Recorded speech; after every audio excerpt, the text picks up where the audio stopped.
They stole his first term as president. These absolute liars who run around trying to act like they're the protectors of democracy completely ruined it, tried to undermine it at every turn and at the highest levels with lies, with out and out lies that were really serious, and changed foreign policy and changed the course of history in this country in Trump's presidency. And there must be accountability. There has to be actual criminal accountability for those who lied. And I can't wait to see this administration. Megyn Kelly came out swinging with the sharpness of a seasoned political fighter, and Hillary Clinton ended up as the unlucky opponent caught in the ring. With every pointed strike, Kelly cut through the polished shield Clinton had spent years creating, exposing the cracks she had worked so hard to hide. This wasn't light teasing. It was a deliberate takedown where no scandal was ignored and no contradiction slipped by. By the end, the image Clinton had carefully built over the years looked less like a forceful storm. Has a very weird and I think shitty marriage. I don't think she has a husband who is in love with her or faithful to her. And I think I can't really blame him because she seems to have accepted this behavior since the inception of their marriage.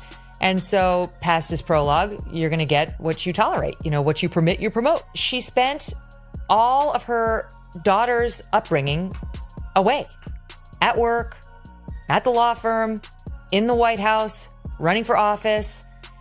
Hillary Clinton has spent decades moving through politics with the confidence of someone convinced her place in history was already secured. Megyn Kelly cut into that carefully built legend like a buzzsaw, ripping apart the polished image and exposing a career shaped not by real results but by constant survival. This wasn't mild criticism or polite questioning. It was a scalpel cutting straight through the layers of political Durham Annex, like full screen grabs of the Russian memos that the Dutch got their hands on and leaked to us, where the Russians are recounting exactly what they saw Leonard discussing about this Hillary Clinton fan and emissary, Julianne Smith, and how they were going to stop Trump, undermine Trump, but most importantly, distract from Hillary's email.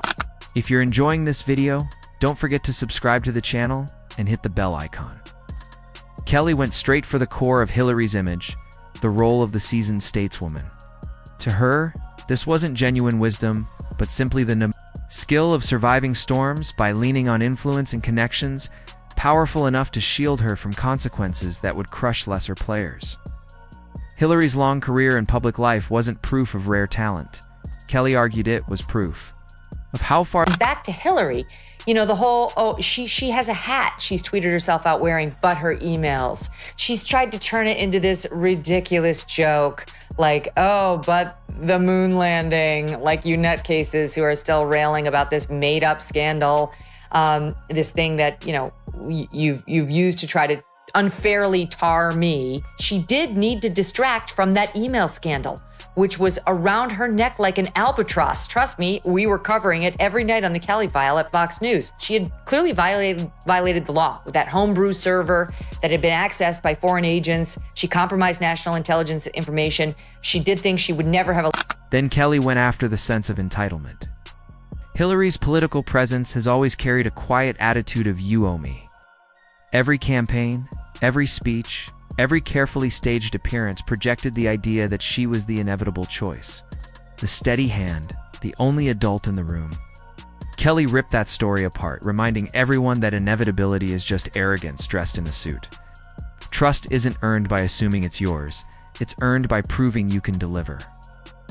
Despite all of Hillary's titles, Kelly pressed hard. Hillary Clinton, of course, is the original election denier. I'm sure you voted for her in 2016. Well, she's not an election denier. She absolutely was the OG election denier. First of all, she came out before the sun had risen to concede the election to Trump. And then spent the next 4 years saying he was illegitimate. He was an illegitimate president. Okay, well, first of all, she didn't say he was an illegitimate. Yes, she did. You tell me exactly what she said. She said those exact words.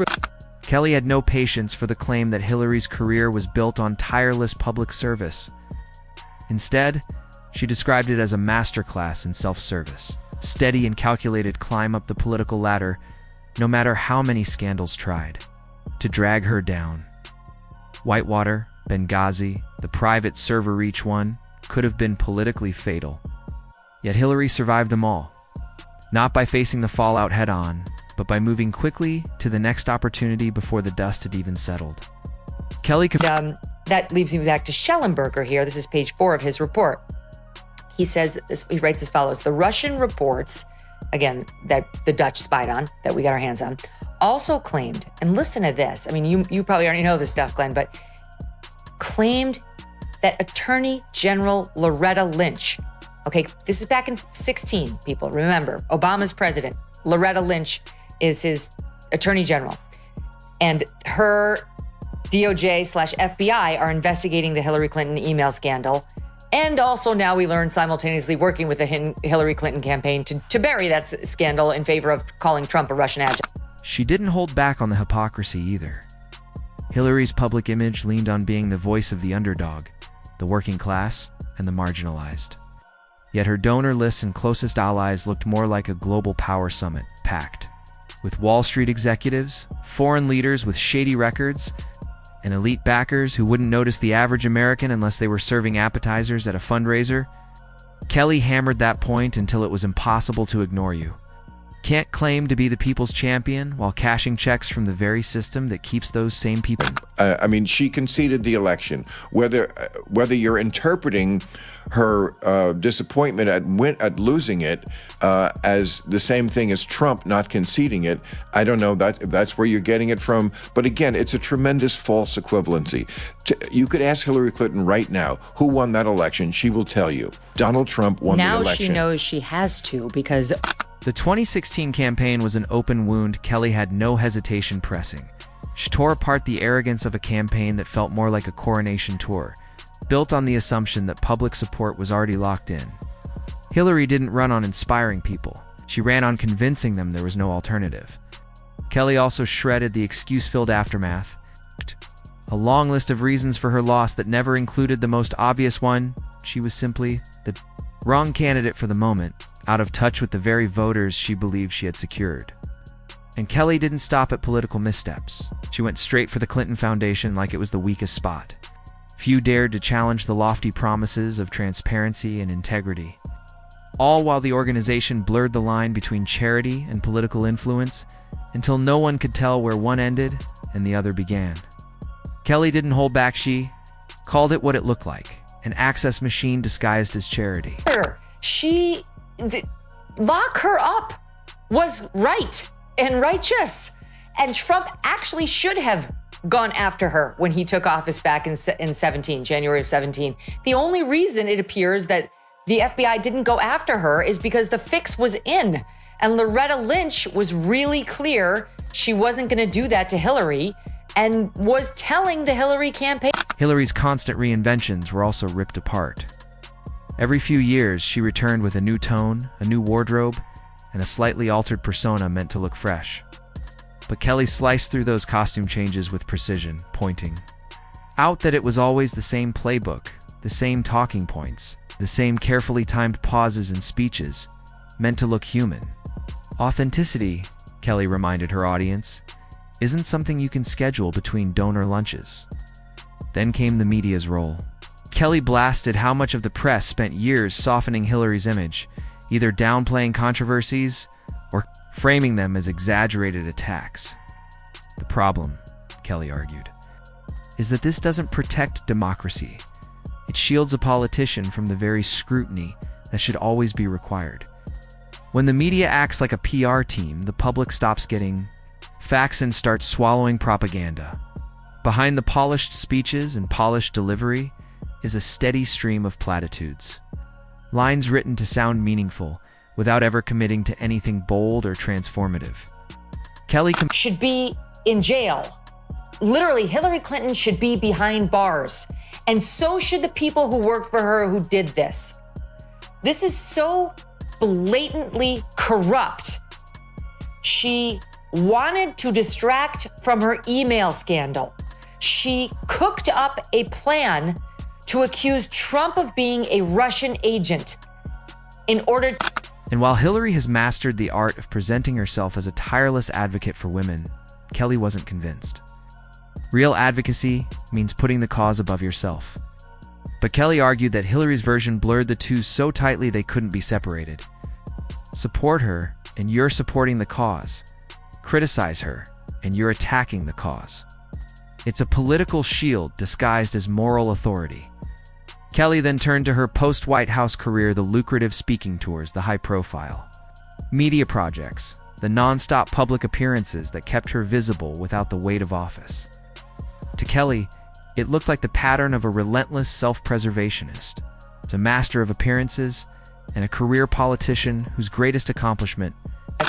But don't worry, I've got you. That's what's alleged in these documents.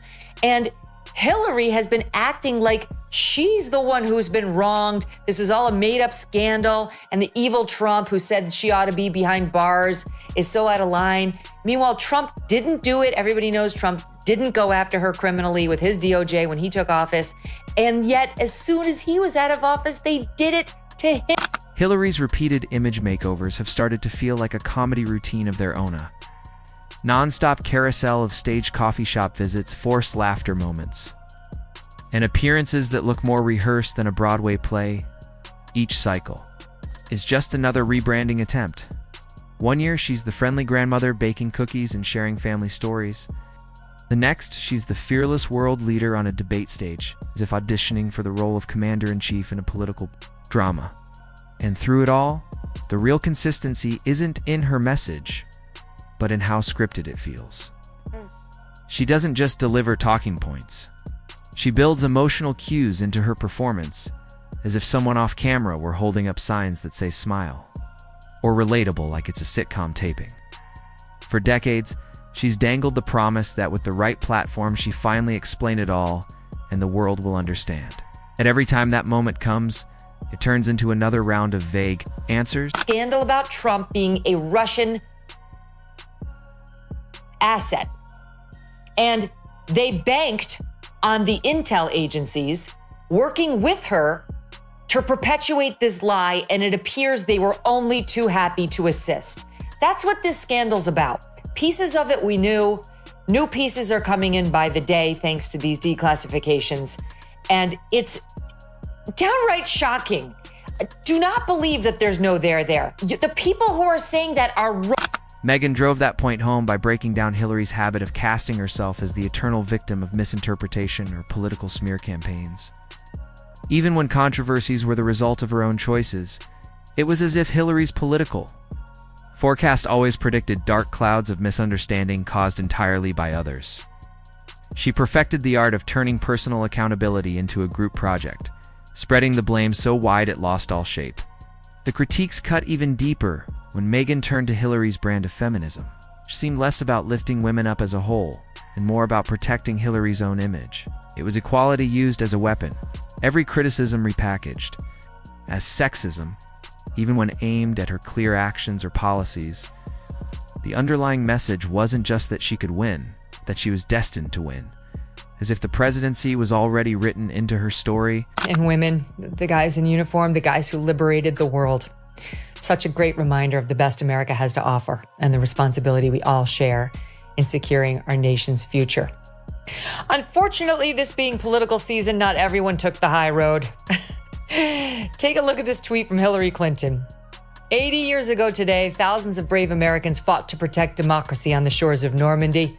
This November, all we have to do is vote. She can't let it go, even on a day like this. Well, to her, because for the rest of us, our minds and our hearts are in the right place. When reality didn't match the script, it wasn't seen as a failure of her strategy or her connection with voters, but as a national mistake, a fluke that disrupted the natural order. Megyn tore into that attitude like it was made for satire, because it was. The roast hit even harder when she turned to Hillary's dance with the media, the way she courted outlets when coverage was flattering, then labeled them enemies the moment it turned critical. She's the kind of politician who embraces glowing profiles about her resilience, only to dismiss those same journalists as biased once the story shifts. It's a transactional game disguised as mutual respect, and it's as clear as it is manipulative. Even Hillary's so-called candid moments come coated in calculation. The pattern is obvious now. The polished speech, the staged sigh, the perfectly timed deflection, the shifting of blame. It isn't mystery, it's a well-documented routine. And the longer she sticks to it, the harder it becomes to convince anyone she's grown beyond the political operator she has always been.